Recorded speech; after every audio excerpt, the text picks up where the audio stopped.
Hi everyone, welcome to the Psychology of Dating podcast. You're listening to me, Nadine Newkirk. I'm both a clinical psychologist and a dating coach. In today's episode, I want to talk about what it looks like if you have a fear of feelings or self-criticism about your own feelings, and how can this really be detrimental to your relationships. Before we jump into that, I'd like to remind you that I've got my next upcoming online dating coaching program in February 2026, which I'm really excited about. So these groups are kept small and intimate to make sure everyone has time and space to ask questions, to talk through their unique situations. If you feel that you're stuck in dating, that maybe you're going on dates, but you can't make it to a longer term relationship, or you find that you're attracting maybe the same people over and over, or maybe you're just really stuck in where to start in dating and it feels all too overwhelming, then this could be a program for you. Practical tools and online coaching plus individual sessions and a 61 or 62 page workbook. Either way, it's pretty long and pretty thorough. Okay, if you want more information on that, it's in the episode show notes. Okay, so today I want to talk about a really important topic that can happen to a lot of people, where as humans we have a wide array of emotions that come up. Some are love and peace and joy, but there's also fear and humiliation and shame and anger and regret and some more sticky, uncomfortable ones. And it can be normal human instinct to want to avoid or get rid of these emotions. And depending on what the culture was like in your family around emotions, or skills you learnt over time, what neighborhood or school you grew up in, what relationships you've been in, can all depend what type of toolbox you've built to relate to your emotions. Some people might find it easy to name, identify their emotions, act on them, know what to do with them. These are skills. And, for some of us, we might know what to do with some emotions, but some other emotions are more tricky. And sometimes, we weren't really given that toolbox or that opportunity in life. And what can happen is people can start to develop a fear of their own body, of their own sensations and emotions, a fear of feelings. My colleague, who's also a psychologist, once called it being internally phobic, which I thought was a really interesting term. If you think about phobias as a real strong aversion, that intense fear response or critical response that comes up. And this can happen with your own body. You start to be at war with yourself. This can then lead to things like self-criticism, saying there's something wrong with me, I shouldn't be feeling this is too much, this sensation, emotion doesn't make sense. And then your brain might be trying to control something that actually is inherently meant to be as it is, that our body produces emotions for a reason and they are messages. And the more we have fear of them, you might start to avoid your emotions. Maybe lots of distracting activities, binge watching reality TV, lots of yummy food or gambling, drinking. There can be so many forms of avoidance. And this just creates more fear over time. We know that in exposure therapy, for example, if someone has a fear of heights, if they keep avoiding high places, it doesn't make the fear go away. It just means the next time they come up to a high bridge, the fear is going to really spike up. So the antidote to fear of feelings is not to keep avoiding or distracting or having that self-critical part really flare up. That does not create comfort for an uncomfortable emotion. That actually creates more discomfort on top of it. Because then not only do I feel maybe angry, but then I feel shame that I feel angry, or angry that I feel angry, and it really exacerbates my feelings and compounds it. So I've got an example from my personal life.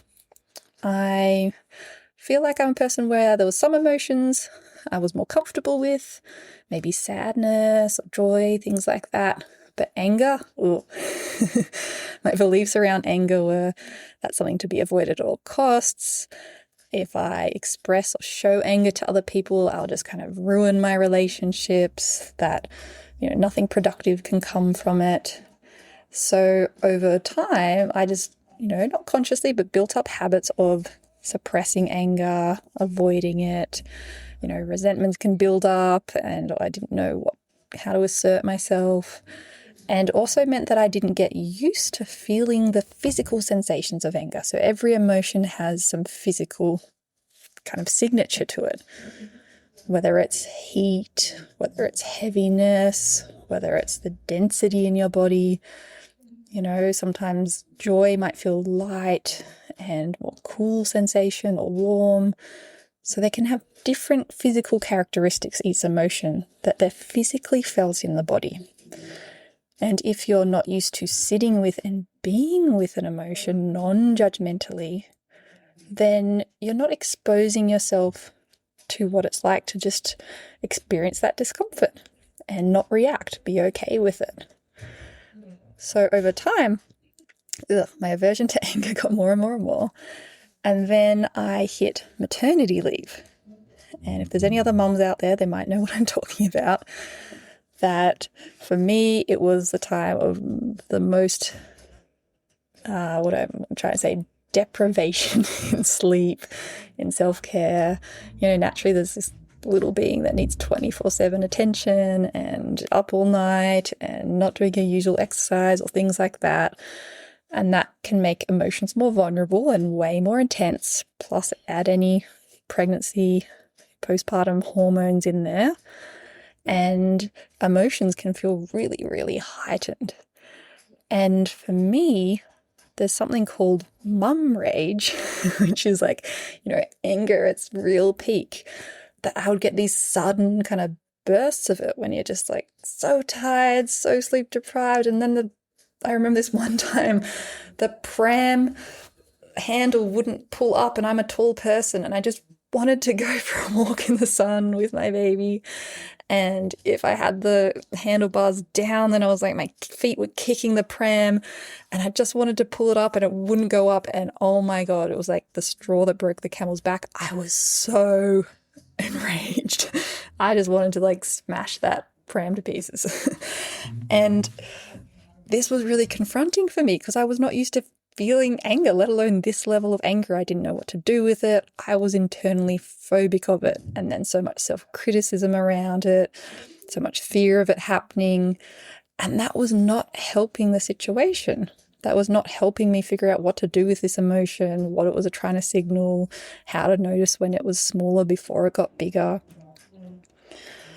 So what can we do if you're having intense emotions, ones that maybe you feel uncomfortable with? How can you feel a little bit more comfortable with them and actually work with them rather than against them? So there's a few different antidotes. The first one is practicing, and these are all skills, changing self-criticism to self-compassion. The more we criticize ourselves for even just physical sensations like fainting or something that feels out of our control, if we criticize ourselves, then that adds these extra uncomfortable emotions like shame and guilt, etc. So self-compassion helps us just sit with the primary emotion without adding these secondary uncomfortable emotions. Self-compassion helps calm down the threat centers of our brain, saying this is dangerous, I shouldn't be feeling this, to this is uncomfortable and it's okay, I'm feeling this. Yeah, it actually helps put us in a place to then be able to problem solve or know what to do with the emotion. And if you can do this, for example, in dating, then you can understand, okay, I'm feeling really angry in this, connection. If you can have self-compassion that you're feeling the anger, then you can listen to the message and more effectively communicate what you need to communicate. Maybe there's some boundary you need to set or something like that. So, building skills for self-compassion. The other one is reframing what success means. Because often I hear people say, like, the date went wrong, like, I'm just terrible at it. And when we look into it, actually, they showed up, even though it was scary. They initiated conversation, even though it went a bit flat and, the chemistry wasn't there. But there's this thought that unless I feel completely confident, completely calm, and only joyful feelings, only then is that date a success. When that's not the truth. A successful date is being effective, showing up, using skills, giving yourself an opportunity to meet someone. But if you feel anxious amidst it or awkward or things like that, that is okay.